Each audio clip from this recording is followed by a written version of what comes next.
What's up, everybody? Welcome back to the Modern Fatherhood Podcast. I'm Wes, the host, and with me today is Daniel. How you doing, man? Doing pretty good, man. Pretty good. How about you? Doing good. So, me and you started talking on Facebook. Uh, was it from the dad group, the Dads Helping Dads? Yeah, it was a dad's helping dads group. Yeah. Yeah. And I remember me and you talking a bit, and you sent me your book. You actually wrote a really awesome book about the court system here in Georgia, Yeah. which was awesome. Especially seeing as we're both dads that had to fight the court system in Georgia. Right, right, right. So, tell me a little bit about yourself, like your kids and things like that. Okay. Um, well again, my name's Daniel, born and raised here. I have one son and yeah, I had to go through the whole court system and get rights to like for visitation and I learned a lot during the process because there's a lot of information that guys just don't know. Right. And so like how we both joined the dads group, like it's a lot of awesome people and groups out there. So like me, I wanted to help out other men like going through the process because I was learning so much. I was like, let me write this down, let me write this down. And I was like, well, let me put a book together. Like as I go through this, let me piece together each chapter and then like tweak it in a way that people can like receive it. Yeah, understand it a bit easier. Yeah. Yeah, no, I read it and while I was reading it, I was just sitting there thinking about my own court case, and I was Yeah. just like, yeah, this man knows. Yeah.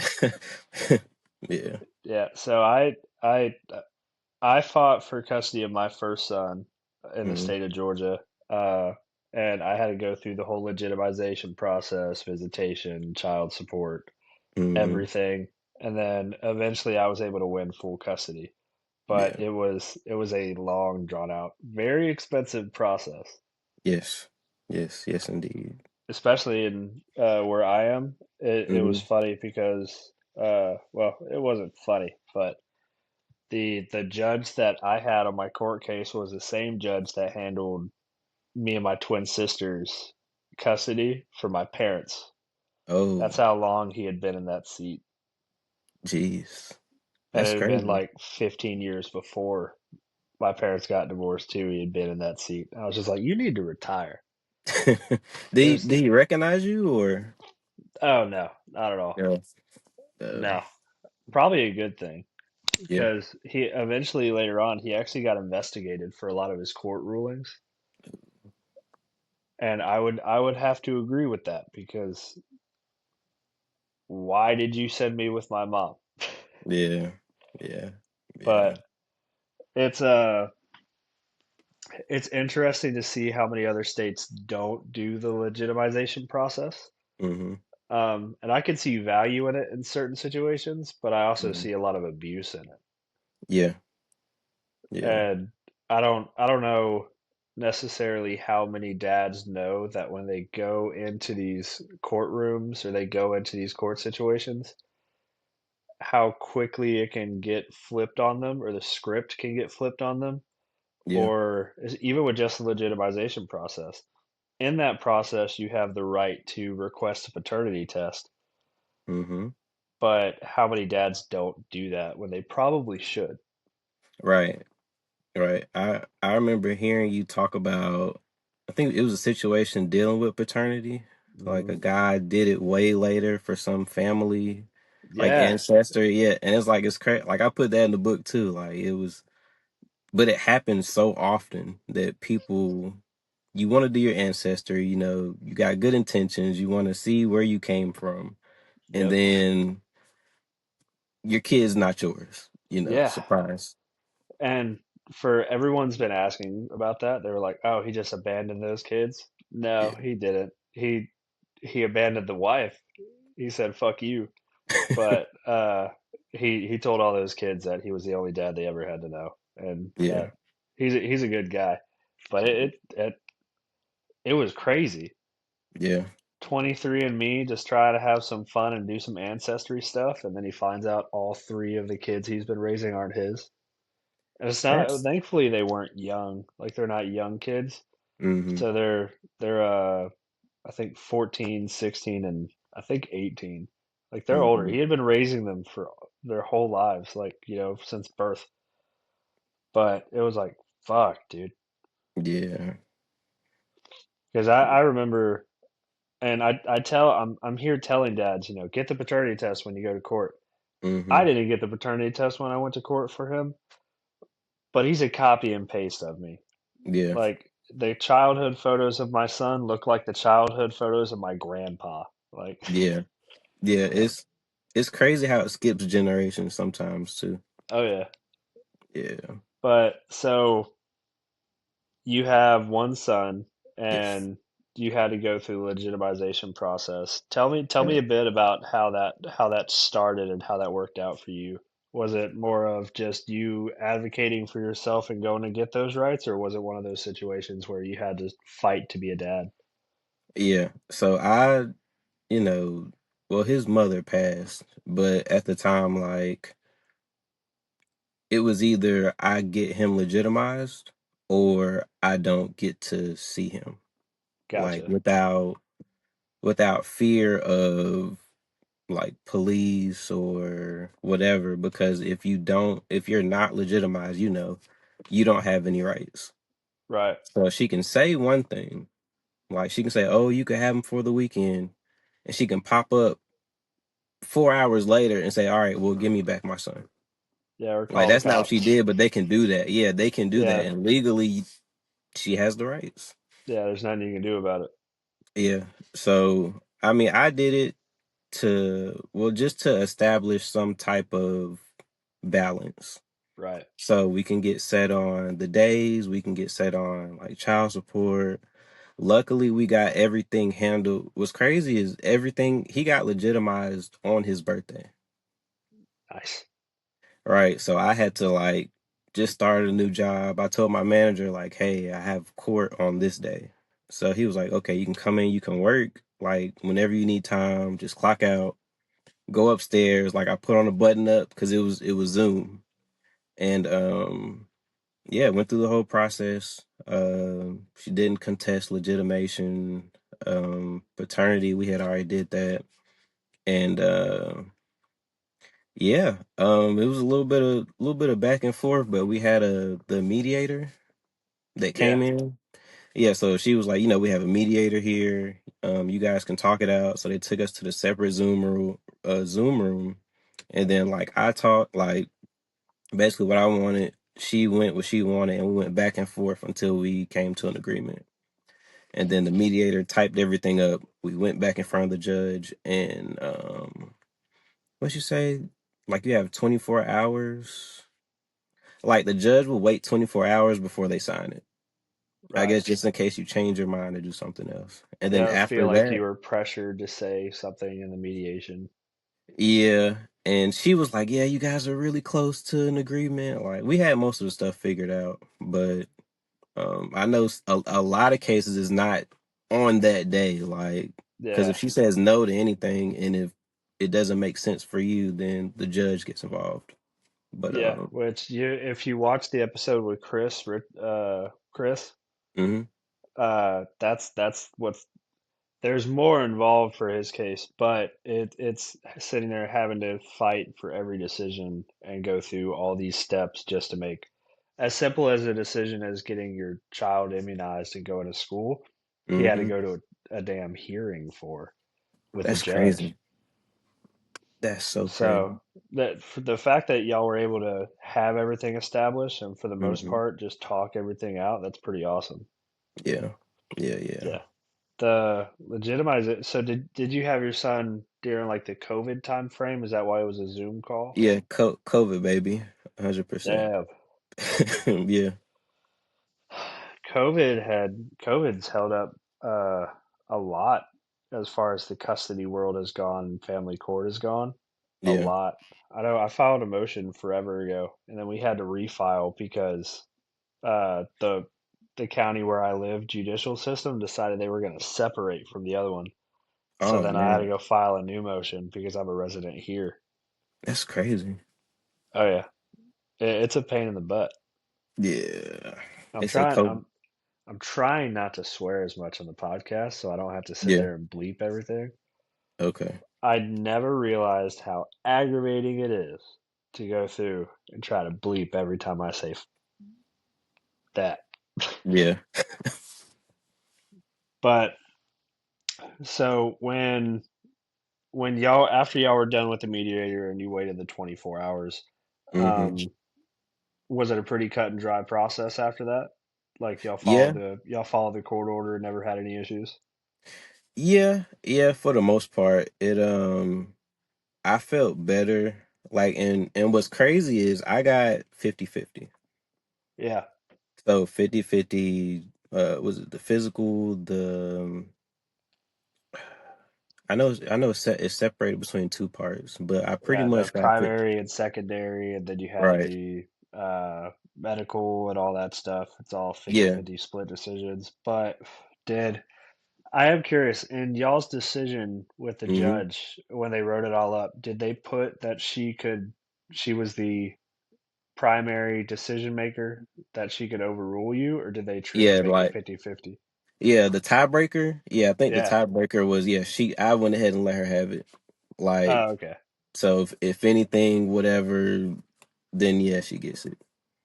But Okay. it's Which that's not a bad thing in a lot yeah. of cases, especially Hmm. for like first time dads, Yeah, or I won't even say first time dads, but it just being completely honest here, there's a lot of shit that just dads don't know or understand at first, where moms it's like basic instinct. I agree. So it's not that was a amicable thing you did, and you probably saved yourself a lot of headache. Yeah. Like, especially like you said, first time dads or dads who never raised or was around younger siblings or nieces or nephews. So Yeah, lucky for me, like I have a nephew, and so when I was in high school, he was born, and I was in like helped my sister out and stuff. yeah, So I was experienced with changing diapers and making bottles, and so I was pretty okay. Like a lot of times men don't get the credit for, like, okay, the baby's with me, like the baby is safe, like trust me. yeah, Like I know how to change a diaper, I'm not gonna wig out and all the other stuff. yeah. Yeah. I think the only time I've ever panicked was there was a blowouts.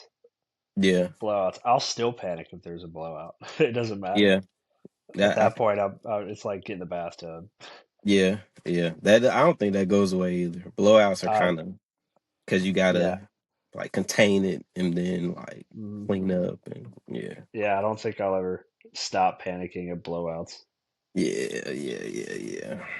Which it's a very good point to talk about because I try to originally when I like the very first two episodes I think I did on the show, it Hmm. was me talking about things I wish I knew before I became a dad, and Yeah, trying to give more like pointers and advice to new dads.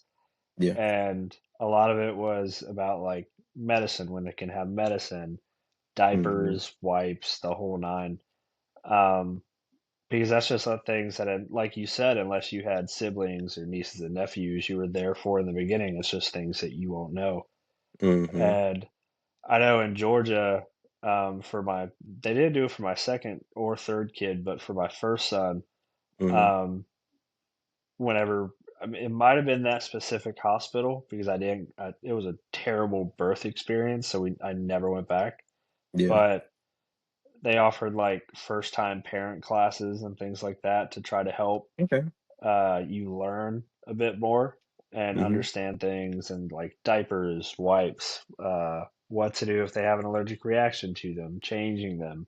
Hmm. If it's a girl, how to properly clean and wipe them, because Hmm. guys don't know how to do that. That's not first instinct for guys. Right. And uh, I think there's value in a lot of those classes, especially for some men, because uh, in a lot of cases, you have dads that immediately are 50-50 custody or split time or things like that because maybe it's a situation where it was a hookup or they dated for a while, found out she was pregnant, but they broke up, or Mm-hmm. later on down the line they broke up, the baby's born in separate households. If you want to advocate for yourself to be able to be a full-time father to that child and have that split time, you have to be able to confidently say you can take care of that child. And on top of that, she's going to need to believe you. Right.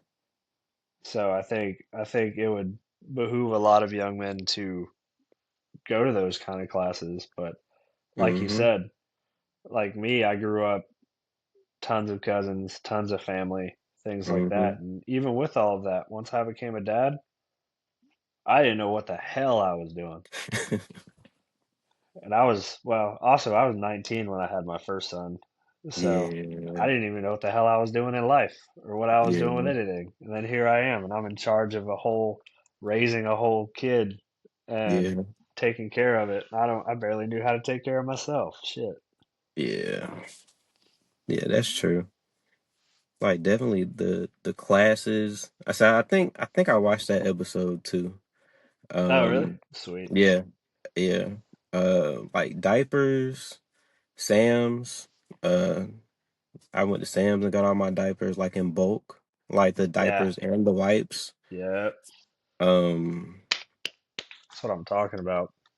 yeah. And People, like people, clothes. people underestimate that shit. Yeah, like Walmart has clothes.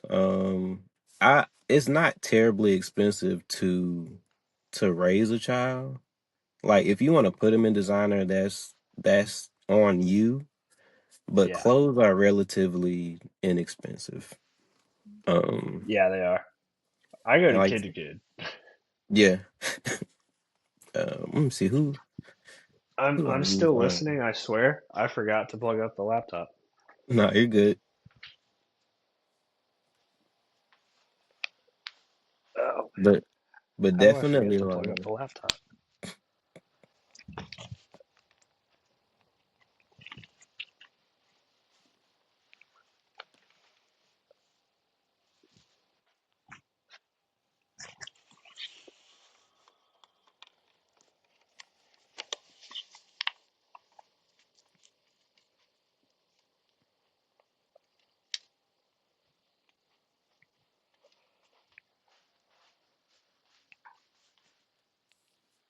Damn, where's an outlet? There we go.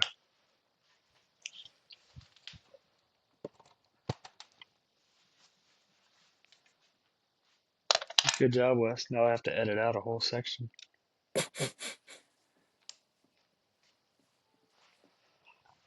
All right. yeah, yeah. But But yeah, like you were saying.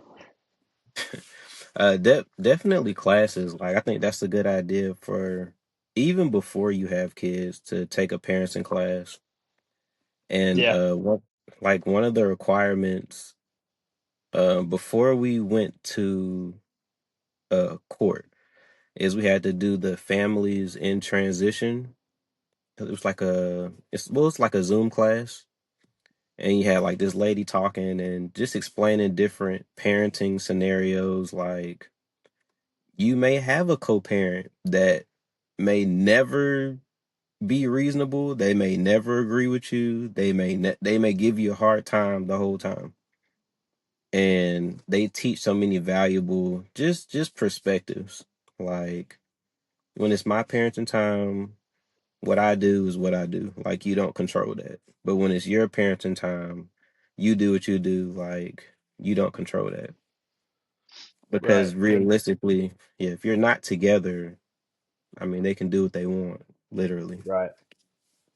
Yeah, not only just legally, but most times they're going to do it anyway. Very true. And it comes down to understanding that the way that you parent isn't necessarily going to be the way that she parents, Exactly. and vice versa.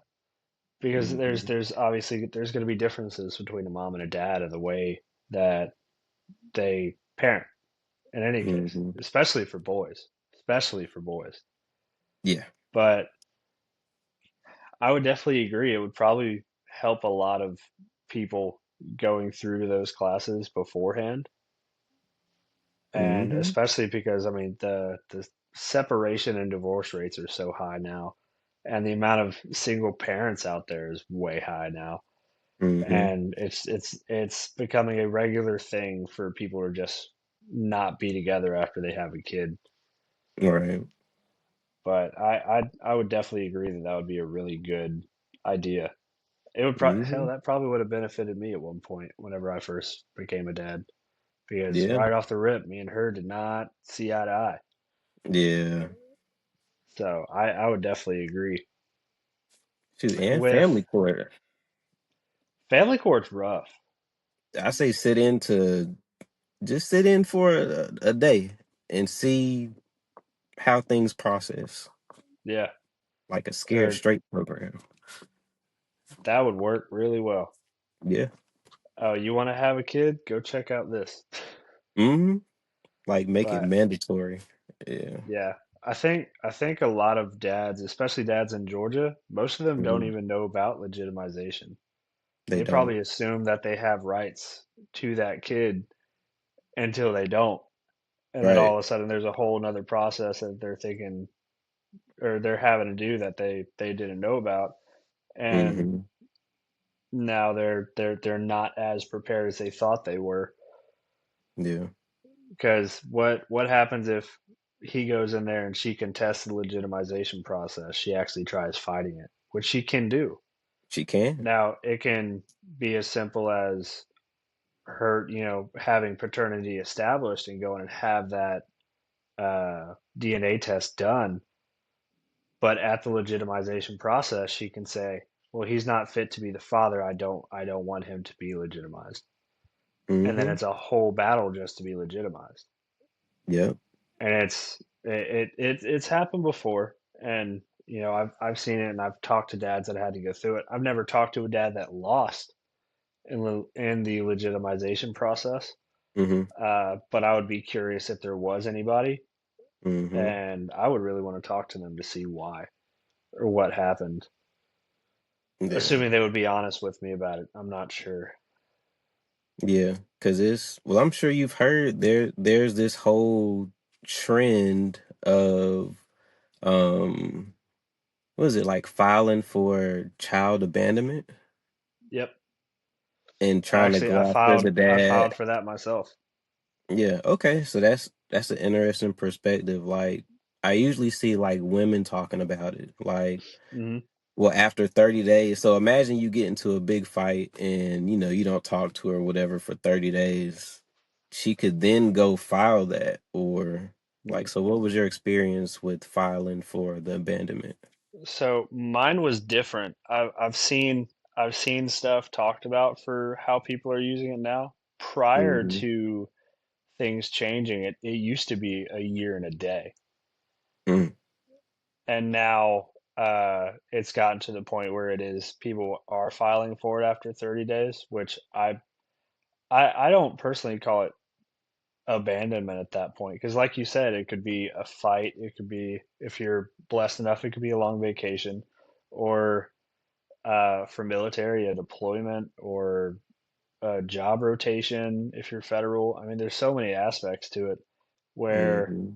you're going to be gone for 30 days. And for it to be as simple as her filing abandonment after 30 days is kind of fucking terrifying for a lot of dads. I That's hate that. scary. That's Yeah, super scary. for me, it was there was a lot of situations that factored into it, but Mm-hmm. he came home to me. He told me what was going on, and I was like, okay, you never have to go there again, bud. And he never did, and that's when the real fight started in court, Mm-hmm. and it was I didn't file it until like 4 years later because it was one of those things where I was scared to get back into family court. It Mm-hmm. gave me a lot of anxiety, and I was just like, if she's not fighting me on anything, why start a fight again? Mm-hmm. Because I was scared, And I talked to my lawyer, and he was like, "No, you were justified." I had the psychiatrist and therapist with written statements and everything. Like I know I did the right thing, but I was just like, I just feel like if I go in here, it's going to be turned around on me, or I'm going to become the bad guy somehow, even though all I Hmm. did was take my son out of a dangerous situation. And a lot of dads I've talked to, not similar situations all the time, but a lot of the dads that have gone through family court, it leaves a really big imprint on us, and it's scary. Like even Hmm. now, like I know, I filed a motion, and I know we're going to have to go before a judge, and I know she's not going to show up, uh, but it still makes me scared just to go in there and be back in that court building Yeah. because of the way everything happened. There's this dude in a fucking robe that's going to sit here and tell me what I can and can't do with my kid, or what the future for me and my son is. Hmm. And I hate it. Absolutely hate it.